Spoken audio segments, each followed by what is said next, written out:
Welcome. It's always such a pleasure and a joy for me to spend some time with you as we journey along together on this adventure of exploration, discovery, and as we seek to remember who we are and why we're here. It seems to me that so often we have kind of a short memory. And so we come together to remember what's possible, what we're about, what we're committed to. And it seems to me there are two things that we have a tendency to forget. And the one is how reality works. And when we forget that, we start thinking that reality doesn't really apply to us, that applies to other people.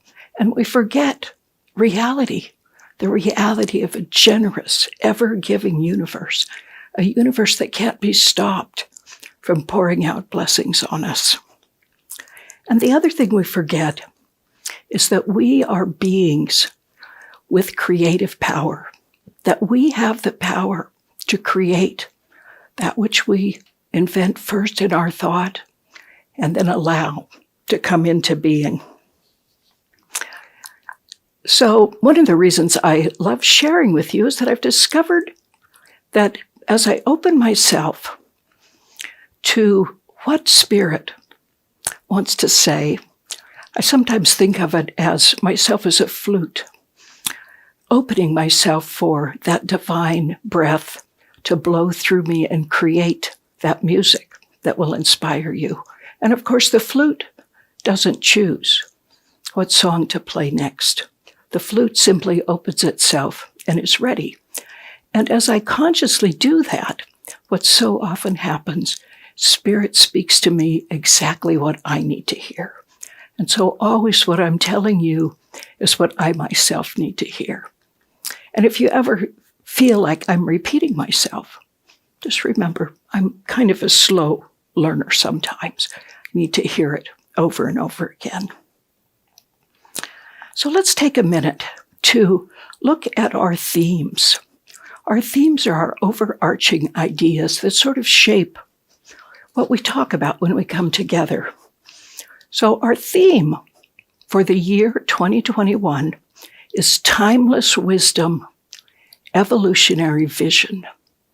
We are spending the year looking at that idea of looking to the past, to the sages and mystics, those in the past who taught and shared their stories, all that they have to give us, and at the same time to look into the future, what we're evolving into, what we're opening up to. And this, as everything we look at, has an inner level and an outer level. So on the outer, we can look back in history and look forward to what's unfolding. And on the inner level, we can look at our past, the experiences we've had, what we've learned from them, how we've grown from them, and acknowledge those and be grateful for them, and at the same time, look ahead to a wide open future. Now, Ernest Holmes liked to say, the past is not precedent. And what that means is that the future is not determined by the past. Now, so often we think that, well, this has always happened to me. This is what happens to me. I need to learn from my mistakes. I don't want to make that same mistake again. And we do that, and we expect the past to be the same as the future, and the future to follow from the past. So as we look at this theme and remember that we're right here in that holy moment of now, where the past and the future connect, we remember that. The past doesn't control the future. And it's such an exciting place to be, this place on the cusp.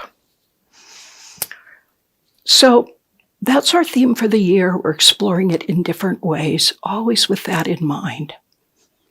Welcome, acknowledge, be grateful for the past, look forward with joy and expectation to a future.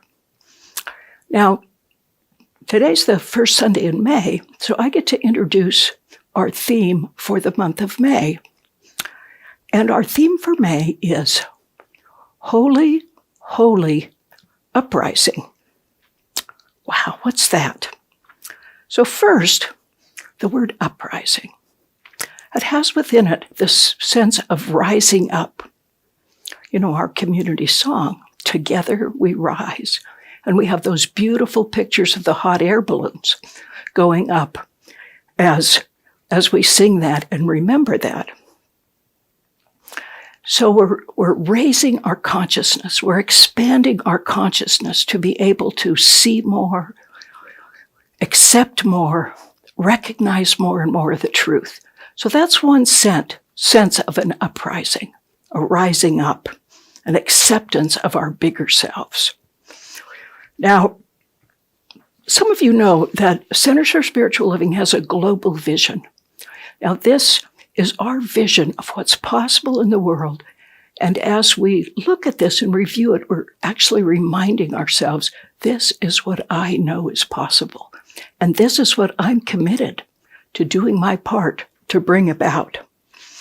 Now, one of those statements in the global vision says, we see a world in which each and every person lives in alignment with his or her highest spiritual principle, emphasizing unity with God and connection with each other, a world in which individually and collectively we are called to a higher state of consciousness and action.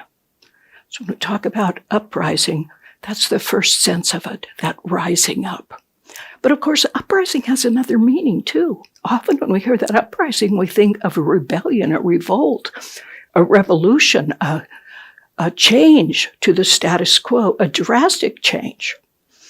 When we think of our American history and the people who had the vision of a different kind of country, a different kind of way of living, of freedom and ability to create what people wanted. And it took a revolution. It took an uprising for that to occur, for something brand new to emerge. So there's those two senses of uprising. Now, the next part, what do we mean when we say a holy uprising? So a holy uprising is one that has a sacred purpose. It's not about revolution for revolution's sake, or to gain power, or to gain control, but where the uprising has a sacred purpose. You think of what Jesus did. So he brought an uprising. He encouraged the people to rise up. He said, the past is gone now. That vengeful, judgmental God of the Old Testament, that angry God, that's gone now. Now we're in a new space of love. And of course, as many revolutionaries do, he paid with his life for his efforts to overturn the status quo. A holy uprising.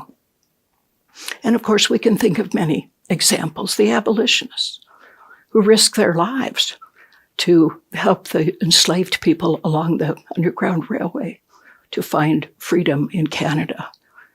The people who marched and sang and demonstrated for freedom, for civil rights, for everyone to receive the same kind of treatment and experience. That was a holy uprising, an uprising for a sacred purpose. Recently, I learned of a woman named Taslima Nasrin. Now, Taslima was from Bangladesh. She's an author and a physician. She published a book in 1993 called Elijah, which explored the religious tension in her country, the extremism, the conflicts between the Hindus and the Muslims. She also wrote about her personal experience with sexual abuse and subjugation of women. Well, as a result of her writing and her work, She was banished, unable to ever come back to her home country. And even in exile, she continues to write and to share her thoughts. It's an example of a holy uprising. And here's what she said about that. "Come what may, I will continue my fight for equality and justice without any compromise until my death. Come what may, I will never be silenced." There's another example I love. This happened during the 1968 Olympics, the Summer Olympics in Mexico City. 2 Black men on the American team won gold and bronze in the 200-meter race. This was Tommy Smith and John Carlos.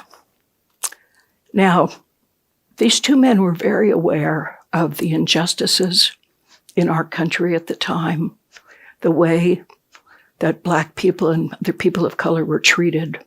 They were aware of the extreme poverty of many people of color, the opportunities that were denied to them, the systemic racism. And so they decided to take a stand.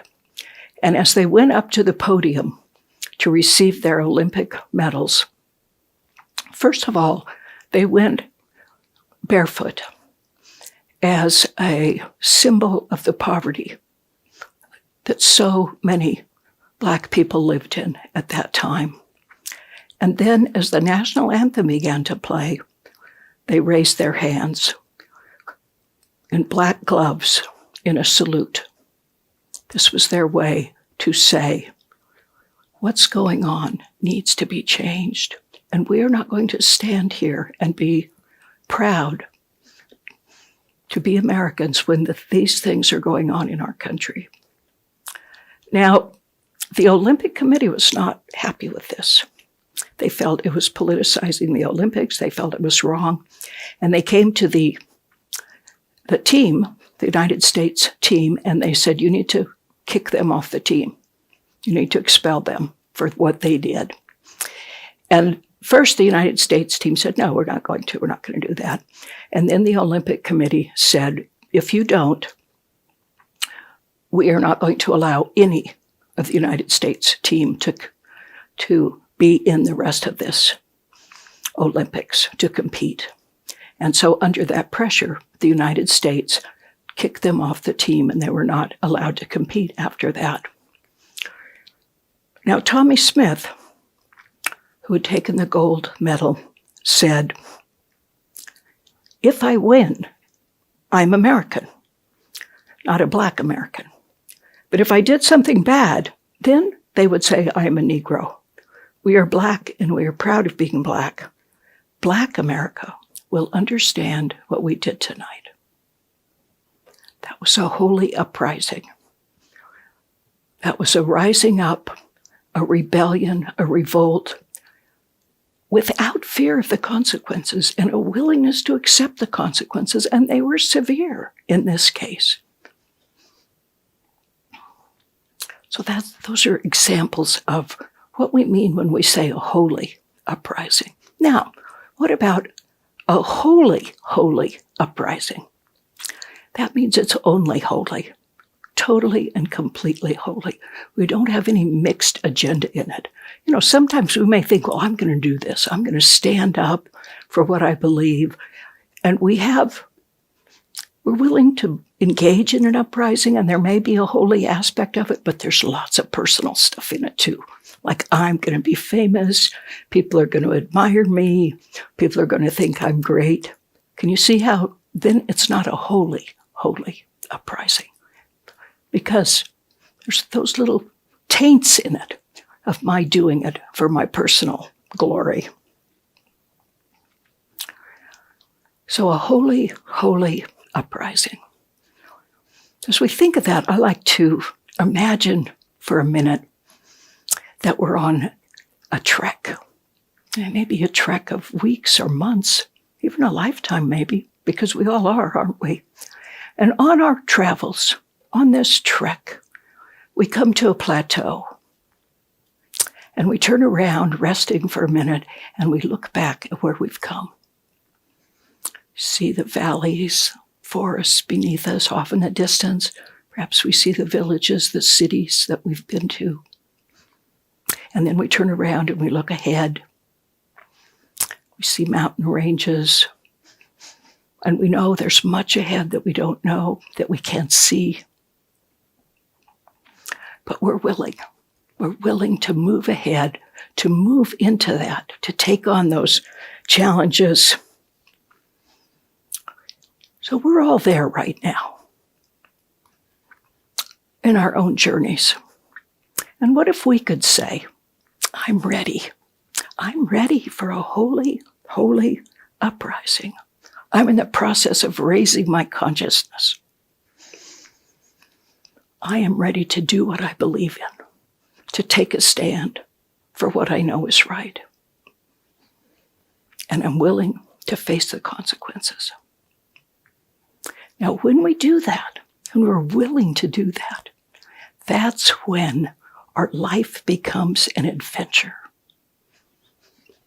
I call it the adventure of a lifetime. So many of us are kind of surviving our lives, trying to get by, trying to make do, trying not to upset people. What if instead we took on our lives in this holy, holy uprising as an adventure? Now, that word adventure originally just meant something that was about to happen. So it was anything that was ahead of us. But gradually over time, it added the meaning of a remarkable occurrence. And then after that, it took on this additional meaning of risk or danger. So for something to be an adventure, it has to have a sense of risk. Now, it's interesting because we know that we're not ever really at risk of anything. We are protected, we're taken care of. And if it feels like we've lost something or we're losing something or there's a risk, that's an illusion. But that's what makes something an adventure, when there is that idea of risk. Think of Tommy Smith and John Carlos and Dudley Maraslin. Was there a risk in what they did? Absolutely. That's what made it a great adventure. Now, you may remember what Helen Keller said. This is a famous quote. Security, she said, security means the lack of any risk, is mostly a superstition. Avoiding danger is no safer in the long run than outright exposure. Life is either a daring adventure or nothing. Encouraging us to go on the adventure of a lifetime. Don't stay stuck trying to find a place that's safe. As I was thinking about this, I had this image come to me of myself as a dog, a golden retriever, say, a beautiful golden retriever. And I had a lovely dog crate, maybe as big as a bedroom. I had a soft dog bed in there. I had toys in there. Food and water was always available. And I was perfectly happy. What more could I want? I had everything I needed. And then one day, I noticed that the gate to the crate was actually open.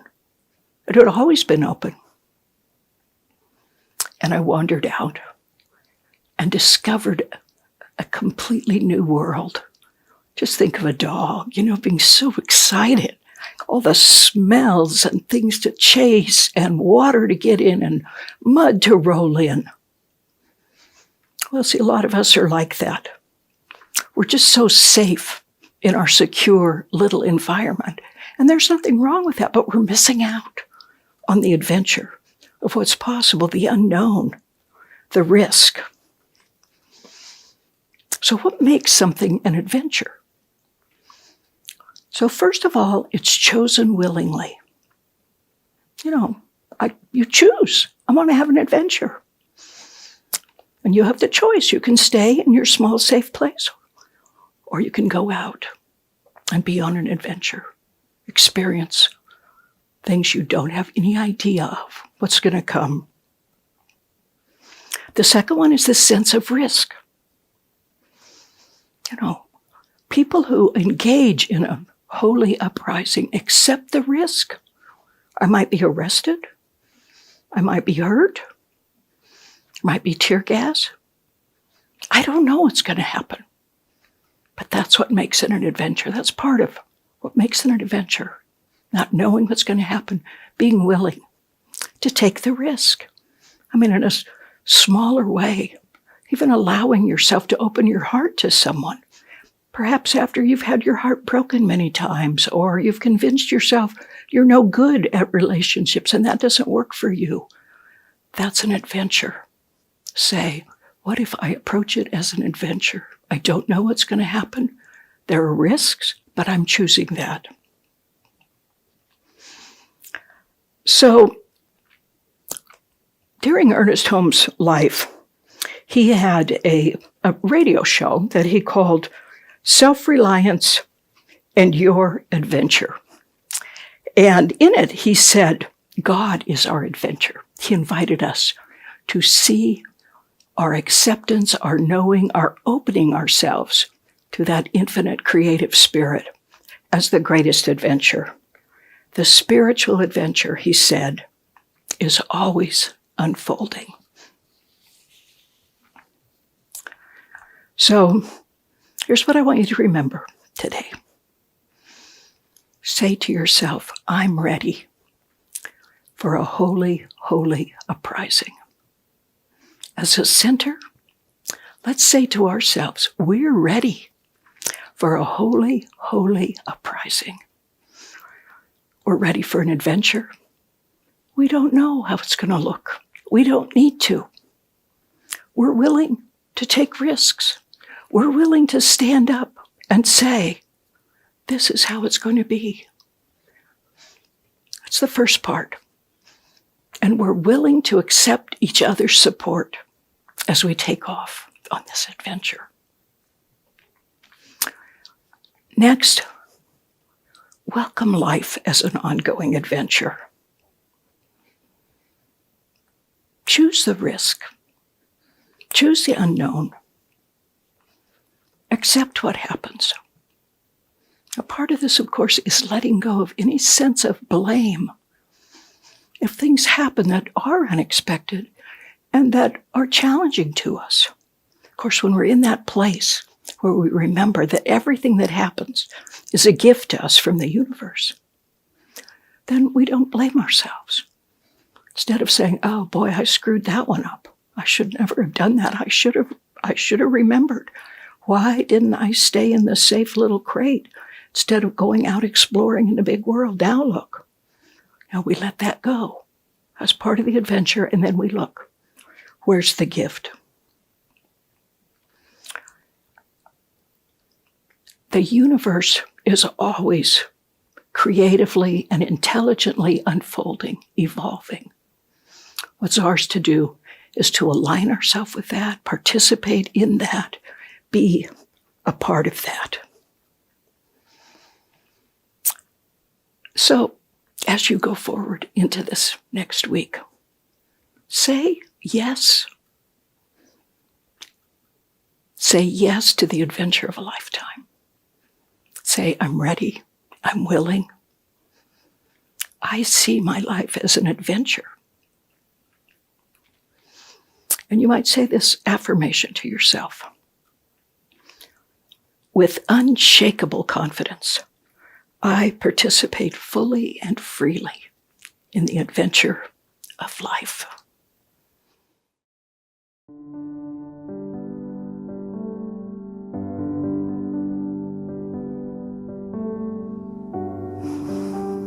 We take a breath and we remember.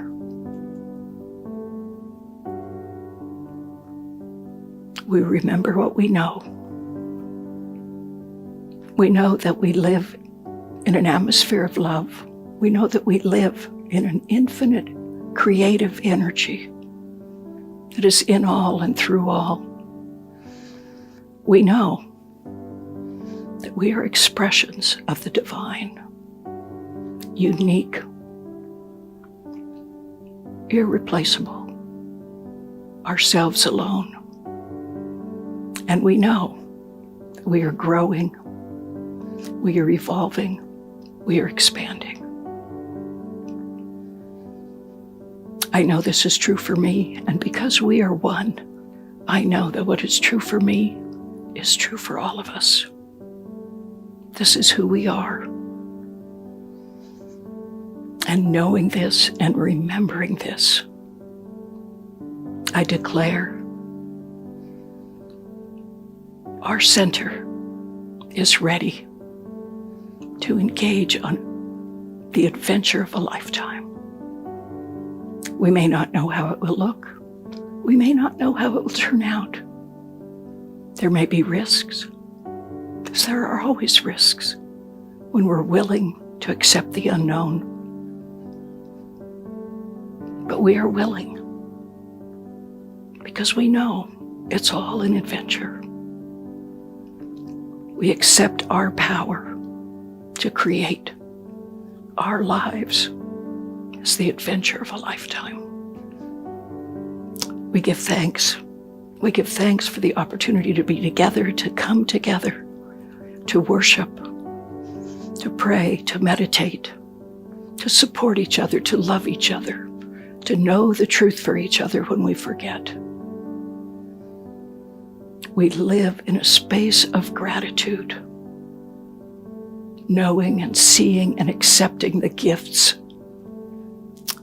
that continue to come. And knowing this, accepting it, affirming it, we say together, and so it is.